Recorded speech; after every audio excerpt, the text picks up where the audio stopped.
It was good, Joe. It's your man, the Bigga P, and I'm here to share my thoughts on not only the HBO triple header card that was last night, but also on the PBC on Spike card that was Friday night. But before I begin, I'd like to say that I'm just excited about all this boxing that's being shown on TV this year. With the exception of next weekend, I believe, we have at least like two viable fights on top of course the Friday night fights and the Showbox fights, at least every weekend until early May, which would be the Canelo Kirkland fight, and I think on that, and then earlier in the day that would be there's a Burns Figueroa fight to look to watch. So I'm excited to see all this boxing, and I just hope that the ratings are where they need to be, so we can have more and more high profile fights to show on network TV. Um, so yeah, the first card I wanted to talk about was the PBC on Spike card. First fight was Sean Porter versus Eric Bonet. Now originally it was supposed to be Sean Porter versus Roberto Garcia, but I think what happened, I guess Roberto couldn't pass his medical or physical or whatever, and it was a completely last minute change.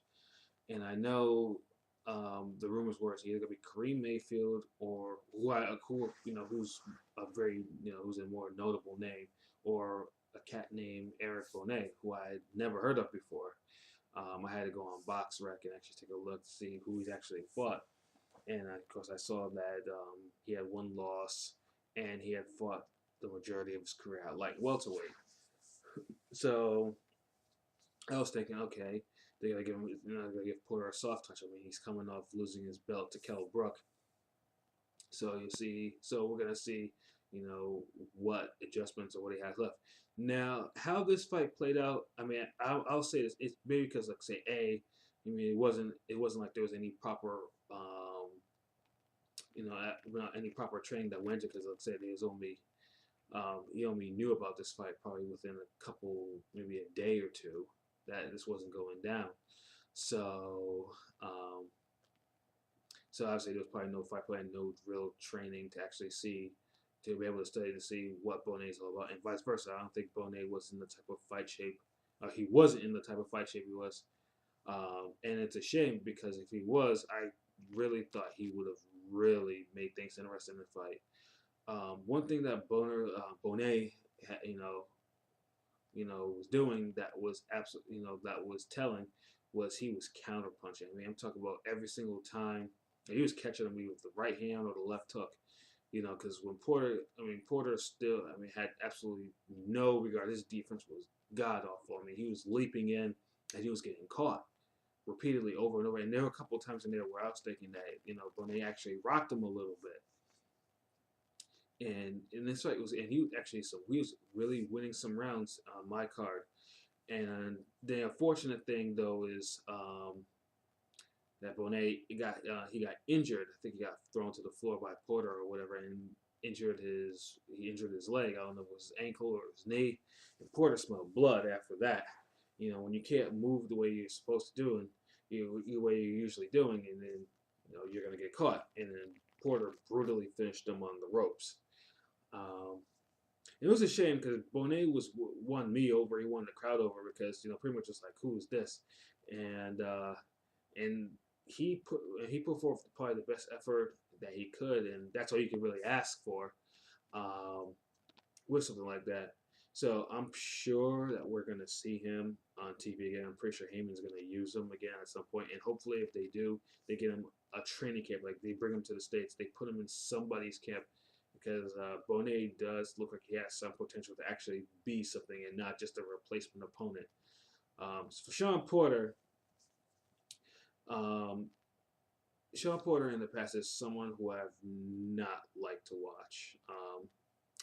Mostly because I found most of the stuff he did um, amateurish in a way, like just very sloppy defense, offenses sloppy, smothers his work, and that's what he did in the Bonet fight too. He did pretty much everything, every flaw that I'd seen in previous fights. It was in display again. Like there was just nothing. Um, Porter probably will benefit from a change in trainer because he has those flaws that he's just like he leaps into punches, he smothers his own work, he doesn't keep a consistent jab, even though it is a decent jab. I will give him that, but he has these flaws that should have been corrected by now and they're not, and I'm blaming because he's being trained by his father. Because the shots he was getting hit with Bonet, if he had actually got hit by, let's say, someone like Kareem Mayfield, if he was actually the one to pick, or let's just say Keith Thurman, that fight would have been made. He would have gotten hurt because those are fighters who actually have some power behind them. So I mean, I guess what I could take away from that is that's just a gimme. That was a gimme for Sean to at least get himself back on the win column. But he really needs to work and tighten up his defense.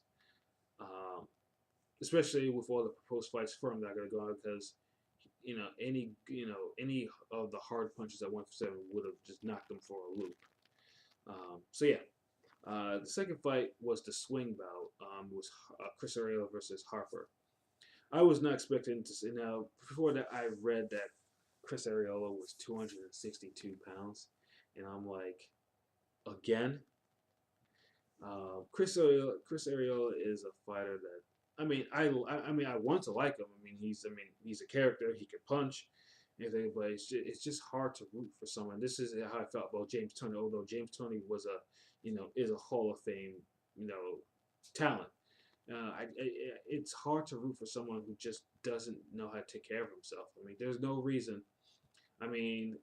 He's coming off in a failed title challenge against Bermain Stavern. And you think that, oh, okay, he's dedicated to, he'd be more dedicated to actually keeping himself in shape. And he comes in at 262. And I'm thinking to myself, okay, they're not going to air him on TV. They're not going to show this fight. But I guess it was either this or show Miguel Vasquez versus Belmontes. And I'm pretty sure that would probably kill the broadcast. People would change the channel immediately if they actually aired that fight. So we got, we got that swing that got aired. And now, even then, I thought Chris Arreola would actually put the guy out in the round, and he seemed like he was about to do that too. He dropped him, and he had him pretty much, out on his feet, but he was just either too winded or too out of condition to actually stop him. And then what happened now was Harper got back into the fight and was absolutely starting to lace Chris with some shots. Like it was like literally nothing. And he was actually putting combinations together. He put together those uppercuts. He was not. He gave himself some room. He attempted to work a jab, and Arreola was just following him around, taking shots, and then trying to knock his head off. Harper was actually showing me more boxing wise than Chris was, and I thought that was the saddest part too.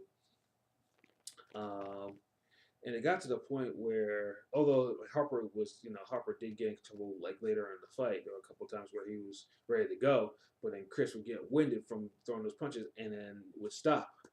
And that was, and the fight got increasingly sloppy, and because of stuff like that. And I'm thinking to myself, Chris Arreola is his career. I just don't see him reaching any type of heights after this. Because the fight was really close. The eighth round, which I didn't expect the fight to actually go into, pretty much. I think Harper at that time was pretty much a little bit too beat up and a little bit out of condition himself. And then Chris, I think, that was the round that actually sealed the fight for him. But someone like that shouldn't have not lasted more than a round, especially with someone with Chris Arreola's type of power and talent. It was a good fight. It was a good sloppy fight, and it was the type of fight that will keep viewers on the TV. Because, like I said, that's the type of fight that Al Heyman needs on a PBC card to actually maintain interest in between the main bouts. Chris won. One of the judges got it right. It was 76-75, but the other judges had it a lot wider, and I just disagree with that. Chris Arreola, if he's ever going to if he's ever going to actually attempt to challenge for heavyweight title again, he's really got to get himself into shape. Like, I'm talking about under 230. get himself into that type of shape. I think he's only been under 230 maybe once or twice in his career. He really needs to. I mean, there's no reason for him to blow up the way he's doing. And the thing is, too, he's probably walking around at 300 if he's coming in at 262. It's either that or he's just eating and not doing any type of running or not training at all. So, and Harper gave a good account of himself, and I wouldn't mind seeing him in another fight again. I mean, throw him in against throw him in against like Tony Thompson or David Price or some other heavyweight, just to see what he has left. Because I mean, other than his own conditioning too, I mean, he showed a big punch, he showed a rudimentary jab. So yeah, well, we'll see where it goes in the future. The main event was Josesito Lopez versus Andre Berto. Berto, I guess, continued his comeback after getting his 2 fights removed after getting knocked out by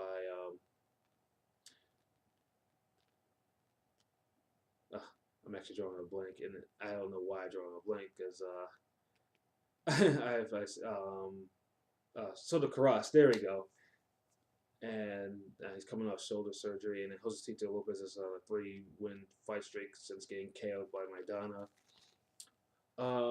Pretty much about this fight, the only thing I have to say is Berto boxing IQ has not changed. He pretty much, his plan is to hit you as hard as fast as he can and hope that you fall. Because originally he was getting laced to the body by Josesito. Josesito was fighting like he had a purpose, like he was letting his combinations, and Berto was like, well, oh no, you didn't hurt me or anything like that, but he was getting hurt. He hit him right to the body. He was hitting him to the body, to the head. He was throwing some mean combinations. Like, this is the type of combination I hadn't seen him thrown since the Maidana fight. I mean, he was lacing him. And then, like I said, Berto, like I said, if he can't outbox you, then he's going to rely on his power to bail you out. And in this particular case, this is what happened. He started touching up Lopez again. Lopez, his punch resistance isn't what it used to be. I mean, and he gets busted up pretty easily these days. And a well-placed, I think it was a right hand that actually dropped him for the first time, and Josesito took a 9 count. And I'm thinking, okay, good. He took the full 9 count to get his head together. And then the fight continues, and a couple seconds later, he's back on the canvas again. Now, this is where I had a problem, because ref stopped it immediately. My thing is, I mean, he should have let Jose at least get onto his feet because his eyes were clear. It wasn't like, he wasn't ready to go. I mean, he was in trouble, but it wasn't like he was in trouble. And I thought you should at least give him at least a chance to get to his feet. If he's wobbling or if he's lurching forward, then stop it. But he just stopped. I mean, he just waved off immediately as soon as he touched the canvas. And that's where I disagree. And mostly because Josesito was up on the cards. He was up on all 3 of the cards. So he should at least get another shot to at least get himself back in the fight, get his bearings together. So I feel for him. I mean, Josesito, I don't see him really going anywhere. But he's a good guy. He's a good, tough, honest fighter. But sometimes he's just too tough for his own good. But he put up a good effort, so I'm pretty sure we'll probably see him on another card in the future. As for Berto, this is most likely to try to justify maybe a rematch with Ortiz or put him in a fight with Keith Thurman. I mean, he did what he had to do, but it just wasn't impressive enough for me. Because, like I said, other than the only real improvement that he does is he does tie up immediately if he needs to, because that's what Virtual Hunter does. I mean, that's what they all do. They tie up and they clinch immediately. And but other than that, I just didn't see anything in there skill wise that would make me think that Berto's gonna come to the it's gonna go back to the top of 147. He gets hit too much. That's not gonna. I just can't see that happening. He gets hit way too much. But he won, and I guess that's the important thing that happens at the end of the day, that he won the fight, and he'll most likely go on to another televised fight, maybe on another PBC card or in the near future. So, but yeah, those are my thoughts on the PBC on Spike fights. So then we have, last night was the HBO triple header. Now this card had a little bit more. I thought, I thought it'd be more entertaining to watch, but unfortunately, it was not the case. The first fight was it Lepikin versus Isaac Chilemba, and pretty much, I mean, you can sum it up in a couple of sentences. Chilemba pretty much handed out a sound boxing lesson, and Lepikin pretty much gave a Molina effort in the fight. If there was one fight that should have been stopped, it was this one. His father kept on threatening Lepikin to, oh, he's gonna stop the fight. He did it for like 3 rounds and then nothing. Even as Lepikin was getting busted up by the jab and then the right hands. If there was any criticism of this fight that I have is Chilemba should have really stepped on the gas to get him out of there. At least give him something so the referee can say, hey, okay, I'm justifying the stoppage. He's not fighting back. He's not doing anything. Get him out of there. But other than that, I can't knock Chilemba. Chilemba fought textbook, and he remains a threat at 175. Not the type of threat where he'll bomb you up, but a threat where he could probably outbox because he's a durable guy. Although not the most authoritative puncher. Lepikin, I just don't want to see him on TV again, at least not anytime soon. The Molina efforts, I just don't. I mean, he lost his 0 in a non-effort. I can't mess with that. That's the type of stuff I can't deal with. So the second fight was Glaskov versus Steve Cunningham. I don't mind the phone.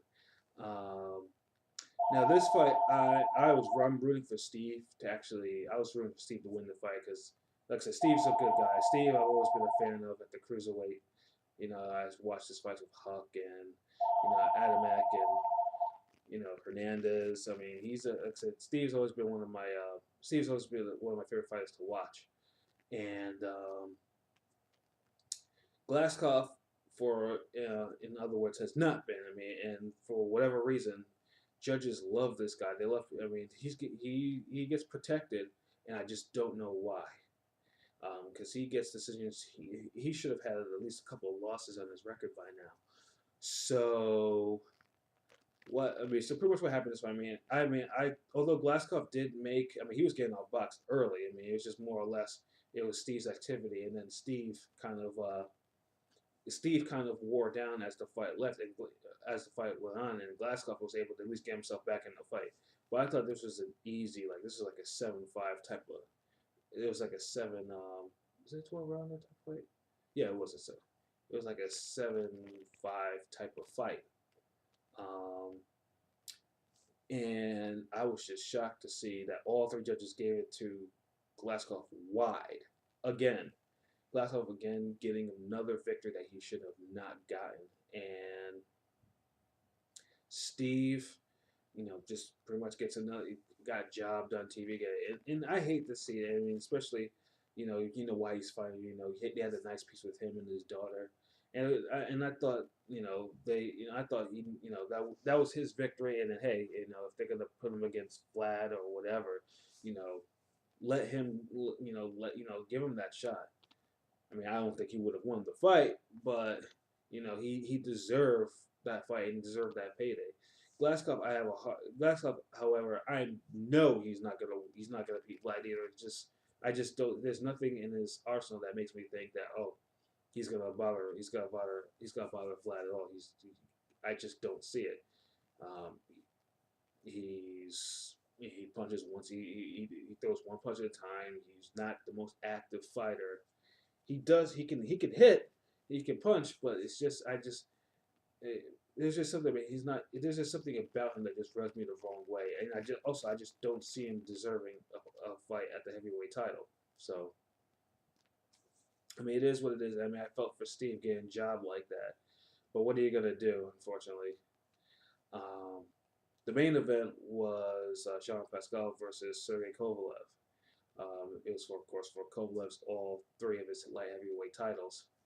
And this fight was excellent. It was an excellent brawl. Pretty much, I mean, the story of the fight was, and first they started out. I mean, first they started out kind of. I mean, first they feeling each other out a little bit, and then Kovalev started landing regularly with his right hand, and then Pascal was just like because Pascal he fights Roy Jones esque.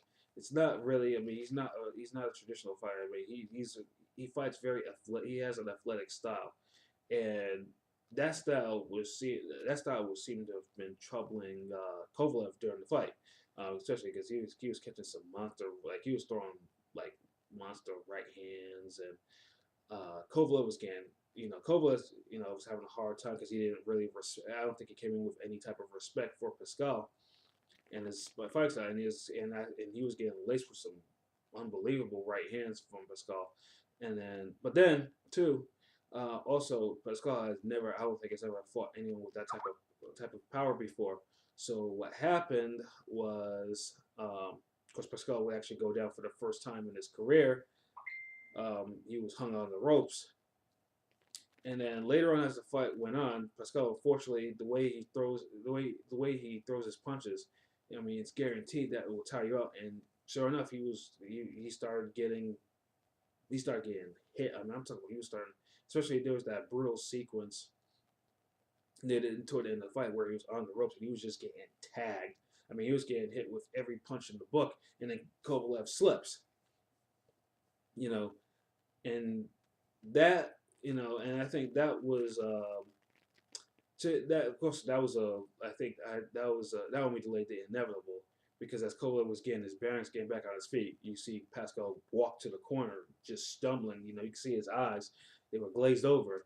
Um, and then after that, the referee continued, and then you see Pascal just immediately just eat two right hands, like snapping his head back, and then the ref jumps in. And I've read a couple of comments that people would say, "Oh no, Pascal can't continue. That's what he does." Yes, that's what he does. However, what you can't do when you keep on doing it in the fight, when it looks like you have your eyes are glassed over and you're getting laced with shots. There's only so many times that you can allow that before something bad happens. And prior to that, he was on the verge of being killed right in front of his daughter. So it's like, do you actually want to continue and risk him getting hurt, or just stop and just him for another day? And that's where I thought. I mean, there was nothing wrong with that stoppage. Pascal just simply, he relied on his chin to take some of those shots. And nothing else. He didn't move his head. He didn't keep his hands up. He didn't do anything for me to think, okay, that was not a bad stoppage. He was getting hit, and he was saved from quite possibly getting laid out and being carried out on a stretcher by Kobe because he was punching with some mean intention, like he wanted to commit murder. Um, but it was an interesting fight, and it was a great fight, and I personally would not mind seeing a rematch of this fight. I mean, since we don't know if Stevenson actually wants to actually now get in the ring with him. But Kovalev, I mean, I wouldn't say he adjusted. I mean, he kept his head together even after taking all those wild right hands that Pascal was throwing at him. He kept he didn't lose his cool. He stayed behind. He kept pumping his jab, and was able to set up those punches to get Pascal out of there, and becoming the first man to actually do that. So kudos to him. So yeah, it was a good weekend of fights. And like I said, hopefully this will continue for the next couple of months. Just getting just quality fights, and the ratings are high, so we can get more quality fights. So yeah, those are my thoughts on those two cards, and I'll probably make another one in probably next couple of weeks. All right, until then, peace.